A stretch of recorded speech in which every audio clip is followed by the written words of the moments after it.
सभी प्यारे बच्चों आज के वीडियो में हम विभिन्न तरह के कोण जो कि दो या दो से ज़्यादा समांतर रेखाएं और उनके बीच में एक तीर रेखा जब काटती हैं तब उन कोणों को क्या नाम देते हैं, उनके बीच में क्या अंतर संबंध हैं, ये सारी बातें हम आज के इस वीडियो में करने वाले हैं। तो आइए शुरू करते हैं हमारा आज का वीडियो।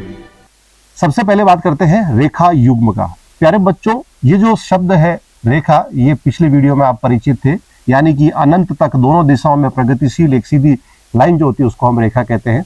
और युग्म का मतलब होता है प्यारे बच्चों जोड़ा, यानी कि यहाँ पर रेखाओं का जोड़ा आप देखेंगे, जोड़े में दो या दो से अधिक संख्या में रेखाएं मिलेंगी। अब यहाँ एक चित्र दिख रहा है और चित्र में आपको मैं पूछूं कि यहाँ पर रेखाओं का कितना युग्म दिख रहा है, तो आप कहेंगे कि जैसे बीच में अंग्रेजी का वाई अक्षर बन रहा है तो यहाँ पर कुल आपको 3 रेखाएं दिख रही है, 1, 2 और ये 3। ठीक उसी तरह से इस चित्र में भी आपको बहुत सारी सीधी रेखाएं दिखेंगी और यहाँ पर जो जालीदार आपको चित्र संरचना दिख रही है इसमें रेखाएं थोड़ी दूरी तक है, फिर वलय जनरेट हो रहा है, फिर वापस रेखा, फिर वलय, इस तरह से ये एक तरह से सीधी रेखा अपन इनको नहीं कह सकते हैं। अब युग्म में रेखाएं जब आती हैं तो किस किस तरह से वो गणितीय चीजें सामने लाती है हमारे, आइए देखते हैं। रेखाएं प्रतिच्छेदी। प्यारे बच्चों, प्रतिच्छेद का मतलब होता है काटना।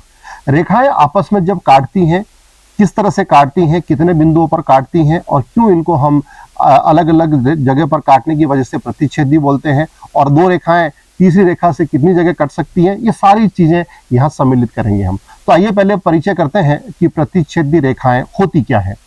प्रतिच्छेदी रेखाएं वे रेखाएं होती हैं जो एक ही समतल में, प्यारे बच्चों यहाँ एक ही समतल का मतलब हुआ जैसे कि सामने आपको बोर्ड दिख रहा है, इसी एक ही बोर्ड पर होनी चाहिए, एक बिंदु पर एक दूसरे को काटती है। यहां पर गौर करने लायक बात है कि एक बिंदु पर, बिंदु एक ही क्यों बोला, क्योंकि जब एक समतल पर दो रेखाएं आप लिखते हैं और उनको आपस में कट करना है तो वो सिर्फ एक ही बिंदु पर कट कर सकती है, क्योंकि वो रेखाएं अनंत तक चलेगी तो उनका जंक्शन पॉइंट, एक जगह मिलने का जो बिंदु होगा वो सिर्फ एक बिंदु होगा। तो एक बिंदु पर एक दूसरे को काटती हैं, इस बिंदु को प्रतिच्छेद बिंदु कहते हैं। ये जो बिंदु है जहां पर दोनों रेखाओं ने एक दूसरे को काटा है इसको हम प्रतिच्छेद बिंदु कहते हैं। प्रतिच्छेद मतलब जहां पर दोनों आपस में एक दूसरे को काटती हैं। अब प्रतिच्छेद बिंदु जो है वो आप चित्र में देख सकते हैं, एक यहां बनाया हुआ है, एक आप यहां पर देखिए, दो रेखाएं आपको L और M दिख रही हैं। दोनों रेखाएं आपस में इस बिंदु O पर एक दूसरे को काट रही है, अतः ये बिंदु O जो है ये प्रतिच्छेद बिंदु कहलाएगा। तो दो रेखाएं L और M एक दूसरे को प्रतिच्छेद करती हैं यानी काटती हैं यदि उनमें एक बिंदु उभयनिष्ठ हो। प्यारे बच्चों, उभयनिष्ठ का मतलब हुआ कि ये बिंदु O जो है ये रेखा L पर भी स्थित है और यही बिंदु O रेखा M पर भी स्थित है। तो उभयनिष्ठ का मतलब होता है कॉमन। तो ये उभयनिष्ठ बिंदु है तो इस बिंदु को हम प्रतिच्छेद बिंदु कहते हैं। तो यहाँ पर दोनों रेखाएं L और M आपस में कट कर रही हैं, इसलिए इनको हम प्रतिच्छेदी रेखाएं कहते हैं, और दोनों काट बिंदु O पर रही हैं, इसलिए बिंदु O को हम प्रतिच्छेद बिंदु कहेंगे। अब एक प्रश्न कि क्या दो रेखाएं एक से ज्यादा बिंदुओं पर काट सकती हैं? अगर आप एक ही समतल में दो रेखाएं लेते हैं, जैसे कि दो रेखाएं ली, अब क्या ये दो रेखाएं एक से ज्यादा बिंदुओं पर काट सकती हैं क्या?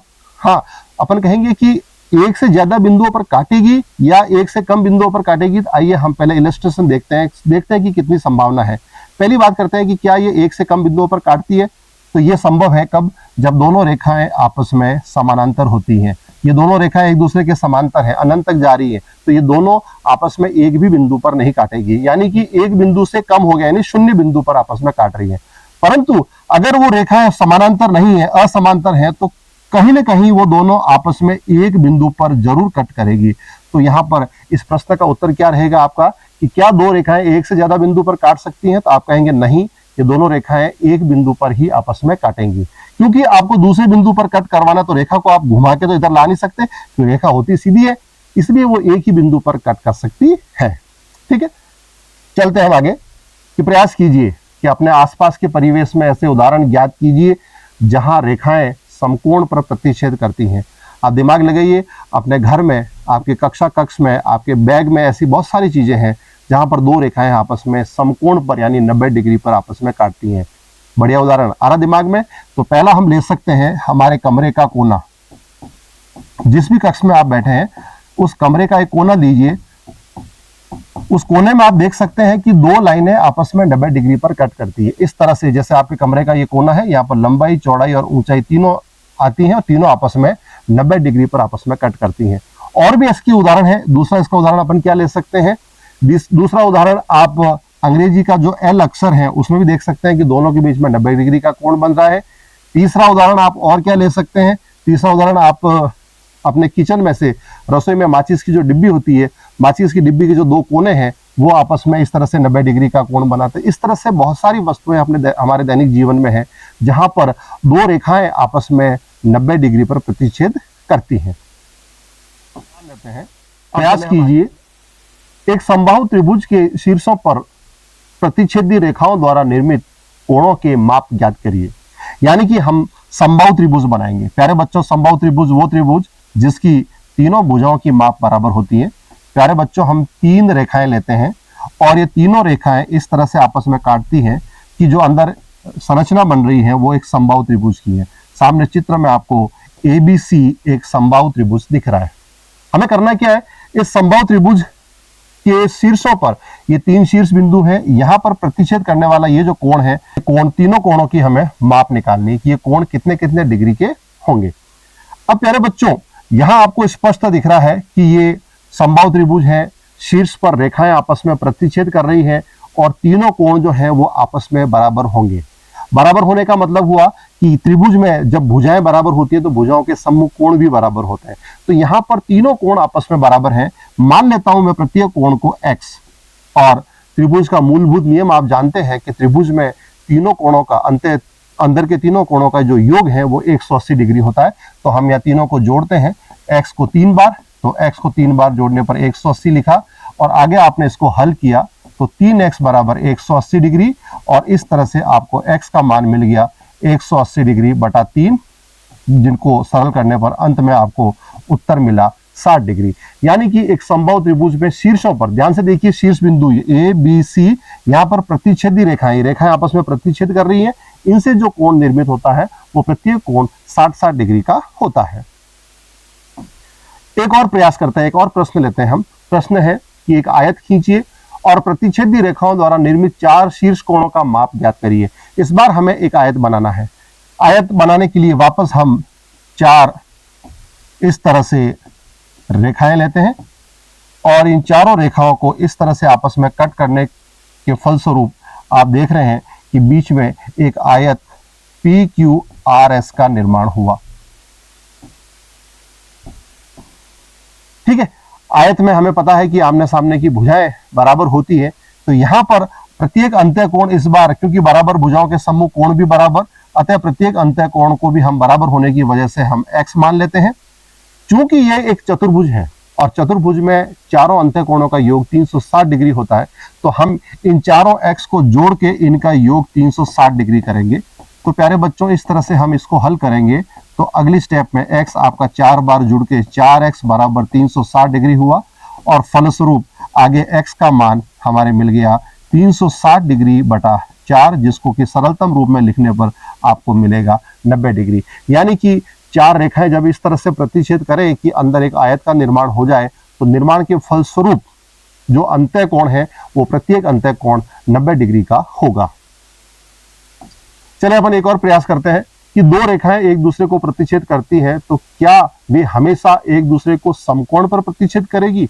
ये प्रश्न दिमाग में उठता है कि 2 रेखाओं को एक रेखा तीसरी जो है वो प्रतिच्छेद करे, तो क्या वो हमेशा समकोण पर प्रतिच्छेद करेगी? चलिए, तो पहले हम 2 रेखाओं को लेकर चलते हैं। मान लीजिए मैंने 2 रेखाएं ली और ये दोनों रेखाएं आपको चित्र में स्पष्ट दिख रहा है, दोनों आपस में प्रतिच्छेद कर रही है।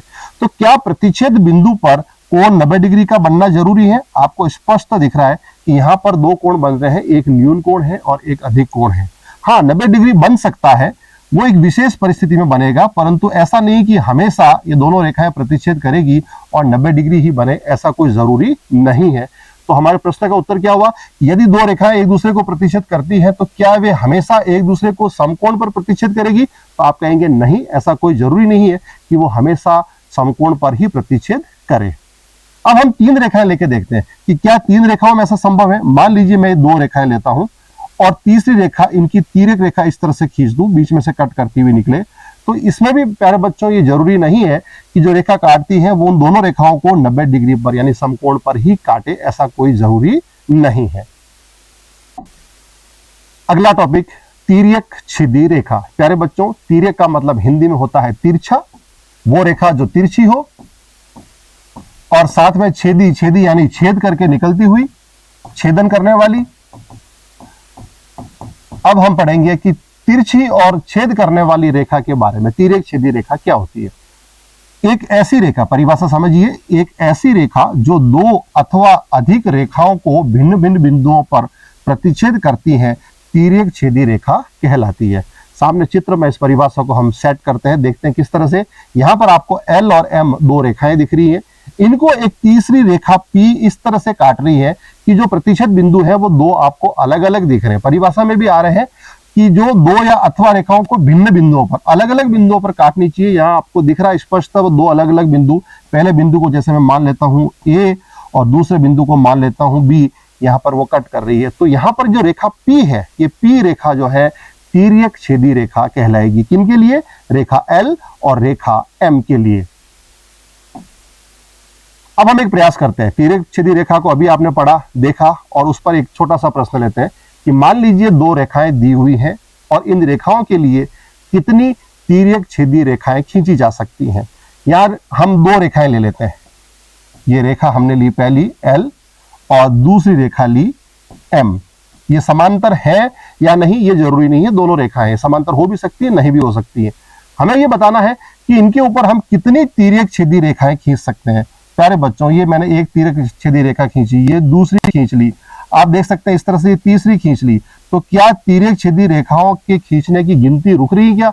आप देखेंगे कि इनकी गिनती नहीं रुक रही है, इनके ऊपर आप अनंत तिर्यक छेदी रेखाएं खींच सकते। कारण क्योंकि ये दोनों खुद रेखाएं हैं और रेखाएं खुद अनंत तक चलती है।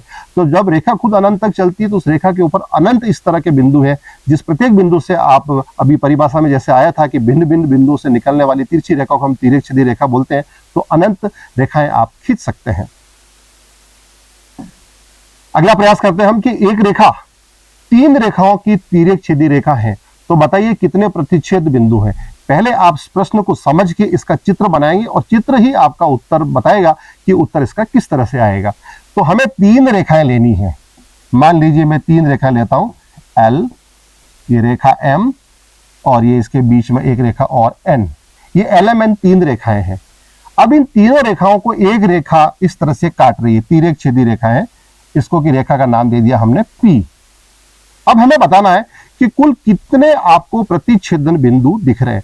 चित्र में स्पष्ट है कि रेखा जो तिर्यक छेदी रेखा P है वो रेखा L को पहले बिंदु पर कट करती है, तो आपको प्रतिच्छेद बिंदु नंबर 1 यहां मिलेगा। यही P आगे जाके रेखा N को दूसरे बिंदु पर कट करती है, तो प्रतिच्छेद बिंदु नंबर 2 मिल गया आपको। और ठीक इसी तरह से जब ये M को काटेगी तो प्रतिच्छेदी बिंदु संख्या आपको 3 मिल गया। तो आपके प्रश्न का उत्तर क्या हुआ कि जब एक रेखा तीन रेखाओं की तिर्यक छेदी रेखा है, क्योंकि वो तीनों की है इसलिए तीनों को कट करना जरूरी है, तो बताइए कितने प्रतिच्छेद बिंदु मिलेंगे। तो आप कहेंगे इस तरह से हमें 3 प्रतिच्छेद बिंदु मिलेंगे। तो आपका उत्तर कितना होगा? यहां पर 3 बिंदु हमें मिलेंगे। तो प्यारे बच्चों, इस तरह से आज की इस वीडियो में हमने क्या देखा कि विभिन्न समांतर रेखाओं के बीच में जब तिर्यक रेखा काटती हैं तो बने हुए कोणों के नाम, उनके मान और उनके बीच में अंतर संबंध के बारे में हमने विस्तृत चर्चा इस वीडियो में करी है। और अगले वीडियो में हम इस पर आधारित विभिन्न प्रश्नों का भी समावेश करेंगे। उम्मीद करता हूँ ये वीडियो आपको अच्छा लगा होगा। नमस्कार।